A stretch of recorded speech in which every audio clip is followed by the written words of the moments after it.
تو چلیے آج بات کرتے ہیں تاریخ کے شاید سب سے عظیم ملٹری کمانڈرز میں سے ایک کی، ایک ایسا نام جنہیں بیٹل فیلڈ میں کبھی بھی شکست نہیں ہوئی۔ جی ہاں، ہم بات کر رہے ہیں خالد بن ولید کی۔ آئیے ان کی زندگی اور ان کی لیگیسی کو تھوڑا قریب سے دیکھتے ہیں۔ سوچئے ذرا، یہ الفاظ اس جنگجو کے ہیں جس کا ریکارڈ تھا 100 سے زیادہ جنگیں اور ایک میں بھی ہار نہیں۔ ان کی خواہش تھی کہ وہ میدان جنگ میں شہید ہوں، لیکن قسمت کو کچھ اور منظور تھا۔ وہ اپنے بستر پر اس دنیا سے گئے جبکہ ان کا پورا جسم تلواروں اور نیزوں کے ان گنت نشانوں سے بھرا ہوا تھا۔ کیسی عجیب لیکن گہری بات ہے نا یہ؟ لیکن خدا کی تلوار بننے سے بہت پہلے خالد کی کہانی بالکل الگ تھی۔ وہ مکہ کے مشہور قریش قبیلے سے تھے اور کیا زبردست ملٹری مائنڈ تھا ان کا، لیکن اس وقت وہ اسلام کے سب سے بڑے مخالفین میں سے ایک تھے۔ اور آپ جانتے ہیں، ان کے خاندان میں ملٹری لیڈرشپ ایک روایت تھی جو انہیں ورثے میں ملی تھی، اور خالد نے اس ذمہ داری کو کیا خوب نبھایا۔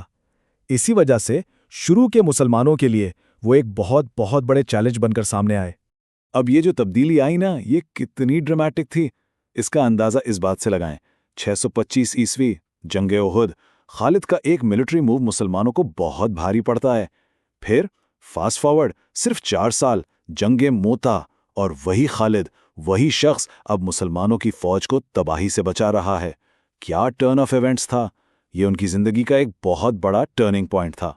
تو یہی وہ موڑ تھا جہاں ایک مخالف ایک اتحادی بن گیا۔ ان کی زندگی کا سب سے اہم لمحہ 629 عیسوی کے آس پاس آتا ہے، جب وہ اسلام قبول کرتے ہیں۔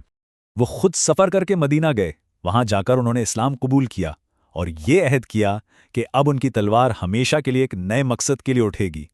یہ ان کی زندگی کے ایک بالکل نئے چیپٹر کی شروعات تھی۔ اب ان کی بے مثال صلاحیتوں نے ایک نئی ڈائریکشن لینی تھی۔ اور اسلام قبول کرنے کے فوراً بعد ہی انہیں جنگ موتا کے مشکل ترین محاذ پر بھیج دیا گیا۔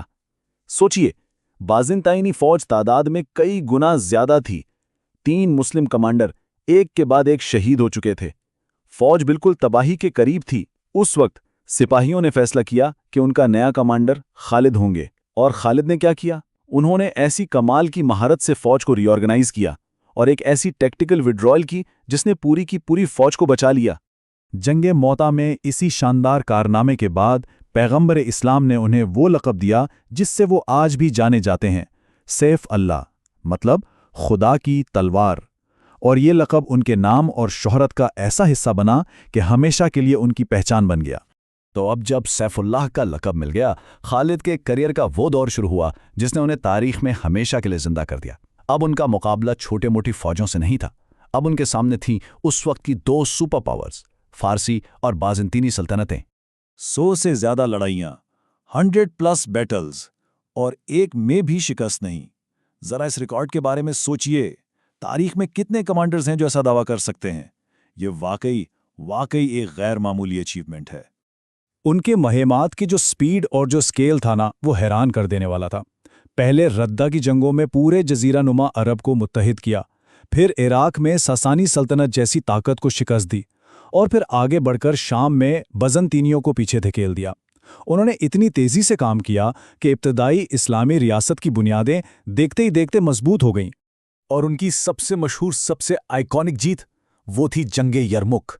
یہاں پر انہوں نے اپنی کیولری اور سائیکولوجیکل وارفیئر ٹیکٹکس کا ایسا استعمال کیا کہ اپنے سے کئی گنا بڑی بازنطینی فوج کے خلاف ایک ایسی فیصلہ کن جیت حاصل کی جس نے شام سے رومی حکمرانی کا ہمیشہ کے لیے خاتمہ کر دیا۔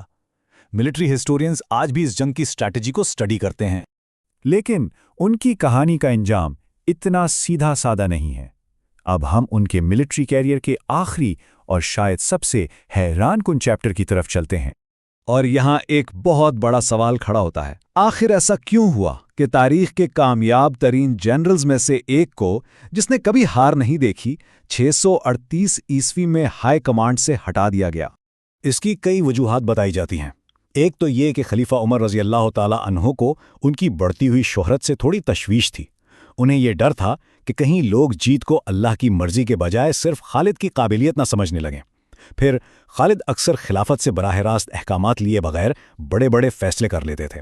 ان کے کچھ مالی معاملات پر بھی سوال اٹھائے گئے، جیسا کہ انہوں نے ایک شاعر کو بہت بڑا انعام دے دیا تھا، اور آخر میں خلیفہ تمام کمانڈروں پر خلافت کی ایک واضح مرکزی اتھارٹی قائم کرنا چاہتے تھے۔ لیکن اس معزولی کے باوجود خالد کا ریاکشن دیکھیے، انہوں نے اس فیصلے کو کھلے دل سے قبول کیا اور ایک عام آفیسر کے طور پر کام کرتے رہے۔ اس سے ان کی وفاداری اور ڈسپلن کا پتہ چلتا ہے۔ ان کے لیے عہدہ نہیں، مقصد اہم تھا۔ اور آخر میں ان کے یہ الفاظ، میں نے جس طرف کا رخ کیا فتح یاب ہوا، یہ ان کی پوری لیگیسی کا نچوڑ ہیں۔ یہ ان کے زبردست اعتماد اور ان کی بے مثال کامیابی کی کہانی سناتے ہیں۔ خالد بن ولید، ایک مخالف سے خدا کی تلوار بننے تک کا ان کا سفر تاریخ میں ہمیشہ یاد رکھا جائے گا۔ ان کی زندگی حکمت، بہادری اور ایک پیچیدہ ورثے کی داستان ہے۔